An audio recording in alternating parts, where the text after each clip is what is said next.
മോദിജിയുടെ കാല് പിടിക്കുവാൻ പരട്ടച്ചങ്കൻ പോയതിൻ്റെ കാരണം ഇതാണ്.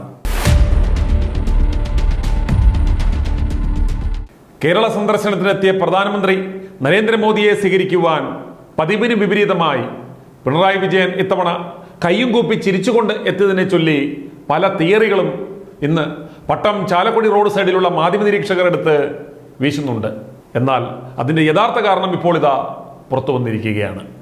കരിമണൽ കർത്തയുടെ കയ്യിൽ നിന്ന് PV എന്ന പിണറായി വിജയൻ മാസപ്പടി മേടിച്ചു മകളുടെ പേരിൽ തുടങ്ങിയ എക്സാലോജിക് എന്ന ഒരു ലോജിക്കുമില്ലാത്ത ഷെൽ കമ്പനിയിൽ നിക്ഷേപിച്ച് പിടിക്കപ്പെടുമെന്നായപ്പോൾ കമ്പനിയും പൂട്ടി ഞങ്ങൾ GST അടച്ചിട്ടുണ്ട് എന്ന് പറഞ്ഞു നിൽക്കുന്ന മകൾക്കും പുറകെ അപ്പനും അന്തംകമ്പി ടീംസിനുമെതിരെ സീരിയസ് ഫ്രോഡ് ഇൻവെസ്റ്റിഗേഷൻ CBIയോ EDയോ പോലെയുള്ള കേന്ദ്ര ഏജൻസികൾ അന്വേഷണം നടത്തണമെന്ന് ബംഗളൂരു ROCയുടെ പ്രാഥമിക റിപ്പോർട്ട് ഇപ്പോൾ പുറത്തു വന്നിരിക്കുകയാണ്.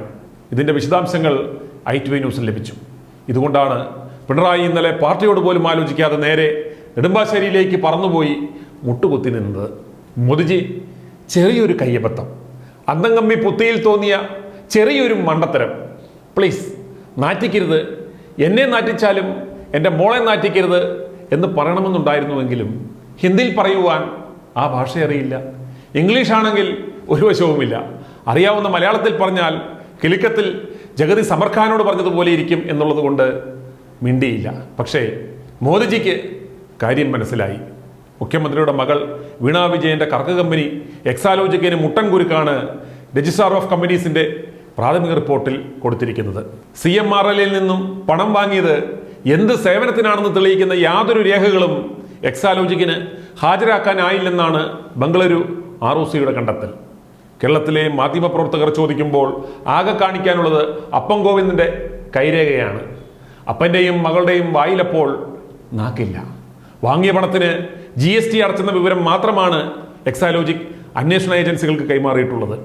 സീരിയസ് ഫ്രോഡാണ് നടന്നിട്ടുള്ളത് എന്നതുകൊണ്ട് തന്നെ പിഴയും തടവ് ശിക്ഷയും കിട്ടാവുന്ന വകുപ്പുകൾ പ്രകാരം എക്സാലോജിക്കിനെതിരെ നടപടിയെടുക്കാമെന്നാണ് പ്രാഥമിക അന്വേഷണ റിപ്പോർട്ടിലെ പരാമർശം. കോർപ്പറേറ്റ് അഫയേഴ്സ് മന്ത്രാലയത്തിന്റെ വിശദമായ അന്വേഷണത്തിലേക്ക് നയിച്ചത് ഈ ROC റിപ്പോർട്ടാണ്. അടിമുടി ദുരൂഹ ഇടപാടുകളാണ് നടന്നതെന്നാണ് ROC റിപ്പോർട്ടിലുള്ളത്. ഇന്ററിം സെറ്റിൽമെന്റ് പുറത്തുവിട്ടിരിക്കുന്ന റിപ്പോർട്ടിൽ പരാമർശിച്ചിരിക്കുന്ന കോഴ കൈപ്പറ്റിയിരിക്കുന്ന നേതാക്കന്മാരും തുകകളും ഒരു മഞ്ഞുമലയുടെ അറ്റം മാത്രമാണ്. ഇതിനു മുൻപുള്ള വർഷങ്ങളിലും ഈ ഇടപാടുകളെല്ലാം നടന്നിട്ടുണ്ട്. സോഫ്റ്റ്വെയർ സർവീസ് ആവശ്യപ്പെട്ട് CMRL ഒരു മാധ്യമ പരസ്യം നൽകിയതിൻ്റെയോ ഇടപാടിന് മുമ്പോ അതിനുശേഷമോ CMRLോ എക്സാലോജിക്കോ നടത്തിയ ആശയവിനിമയങ്ങൾക്ക് യാതൊരു രേഖകളും സമർപ്പിക്കാനായില്ലെന്നുമാണ് ബാംഗ്ലൂരു രജിസ്ട്രാർ ഓഫ് കമ്പനീസ് നടത്തിയ അന്വേഷണത്തിൽ എക്സാലോജിക് CMRL ഇടപാടിനെ പറ്റി പറയുന്നത്. ഒരു കരാർ പോലും എക്സാലോജിക്കിനോ CMRLനോ ഹാജരാക്കാനായില്ലെന്നും റിപ്പോർട്ടിലുണ്ട്. കിട്ടിയ പണത്തിന് GST അടച്ചിട്ടുണ്ടെന്ന് മാത്രമാണ് ബംഗളൂരു ROCക്ക് നൽകിയ മറുപടിയിൽ എക്സാലോജിക് ആകെ വിശദീകരിക്കുന്നത്. എന്തിന് പണം കിട്ടിയതെന്നതിന് ഒരു തെളിവും എക്സാലോജിക് ഹാജരാക്കിയിട്ടില്ലെന്നാണ് ROCയുടെ പരാമർശം. കമ്പനീസ് ആക്ട് 2013 പ്രകാരം കമ്പനികാര്യ ഇടപാടുകളിൽ തട്ടിപ്പ് നടത്തുന്നതിന് എതിരെയുള്ള സെക്ഷൻ 447, രേഖകളിൽ കൃത്രിമത്വം കാണിച്ചതിനെതിരെയുള്ള സെക്ഷൻ 448 എന്നീ വകുപ്പുകൾ പ്രകാരം എക്സാലോജിക്കിനെതിരെ നടപടിയെടുക്കാമെന്നാണ് ബംഗളൂരു ROCയുടെ പ്രാഥമിക അന്വേഷണ റിപ്പോർട്ടിൽ ഉള്ളത്. തടവും പിഴയും കിട്ടാവുന്ന വകുപ്പുകൾ ആണിത്.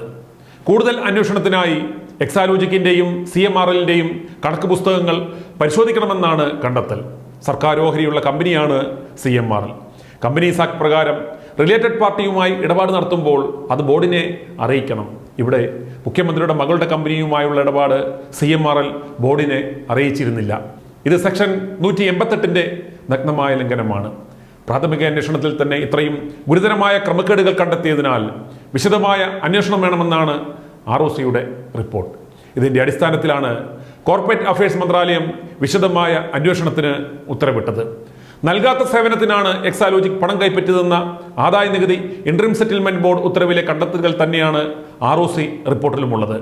എക്സാലോജിക്കിന്റെ ഭാഗം കേൾക്കാതെയാണ് ഇന്ററിം സെറ്റിൽമെന്റ് ബോർഡ് ഉത്തരവിട്ടത് എന്നതായിരുന്നു തുടക്കം മുതൽ മുഖ്യമന്ത്രിയുടെയും CPMന്റെയും പ്രധാന വാദം. പറയാനുള്ള അവസരം ലഭിച്ചിട്ട്, പറയാനുള്ള നോട്ടീസ് ലഭിച്ചിട്ട്, പറയാനുള്ള അവസരം കിട്ടിയപ്പോൾ എന്തുകൊണ്ട് മറുപടി പറഞ്ഞില്ല? എന്തുകൊണ്ട് രേഖകൾ ഹാജരാക്കിയില്ല? ഞങ്ങൾ ചോദിച്ചപ്പോൾ അതിന് മറുപടി ഉണ്ടായിരുന്നില്ല. ഇപ്പോൾ കേന്ദ്ര സർക്കാർ ഇത് ചോദിച്ചപ്പോൾ കേന്ദ്ര സർക്കാരിന്റെ മുമ്പിൽ എന്തുകൊണ്ടാണ് പിണറായി വിജയൻ പഞ്ചപുച്ഛം അടക്കി നിൽക്കുന്നത്? എന്തുകൊണ്ടാണ് പിണറായി വിജയന് മൗനം? പിണറായി വിജയൻ തന്നെ പ്രതിരോധം തീർക്കാൻ ശ്രമിച്ചതുകൊണ്ട് ഇന്നത്തെ ദിവസം അദ്ദേഹം മറുപടി പറയണം. തന്റെ മകൾ ഇതിന് മറുപടി പറയാത്തത് എന്തുകൊണ്ടാണ്? എന്നാൽ ROC വിശദാംശങ്ങൾ തേടിയിട്ടും എക്സാലോജിക്കിന് ഒരു രേഖ പോലും ഹാജരാക്കാനായില്ലെന്നാണ് ബംഗളൂരു ROCയുടെ റിപ്പോർട്ടിൽ നിന്ന് വ്യക്തമാകുന്നത്. ഇനി പിണറായി കേന്ദ്ര അവഗണനയ്ക്കെതിരെ പ്രതിഷേധവുമായി അങ്ങ് ഡൽഹിയിലേക്ക് പോകുമോ എന്നാണ് കണ്ടറിയേണ്ടുന്നത്. ഗവർണറെ തുടർന്നും SFI ഫയലുകളെ വെച്ച് മാന്തുമോ എന്നും നമുക്ക് കണ്ടറിയണം. i2i News, an eye for truth. i2i News subscribe ചെയ്തിട്ടില്ലാത്തവർ ഇപ്പോൾ തന്നെ സബ്സ്ക്രൈബ് ചെയ്യുക. നോട്ടിഫിക്കേഷൻ ലഭിക്കുവാൻ ബെൽ ബട്ടണും അമർത്തുക.